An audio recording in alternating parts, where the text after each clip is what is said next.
sladkásto korenistú paprikovú chuť. By som to aj prirovnala k dobre vyzretej čerstvej papriky. Farba nie je výrazná tmavá červená, ona je jasná červená, skôr by som povedala taká svetlejšia.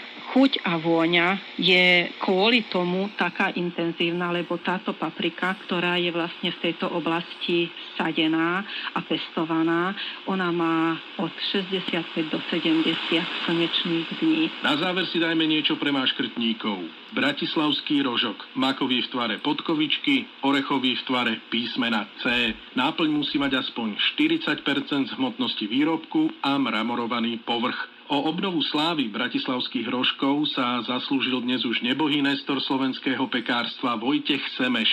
V archívnej nahrávke hovorí o ďalších špecifikách pečiva, ak sa chce píšiť týmto chráneným označením. Receptúra cesta musí obsahovať aspoň 30% tuku. Dneska margarínu, takedy v tých dubách pravé máslo. Nesmú sa používať žiadne chemické látky, konzervačné a musí sa to vyrábať ručne.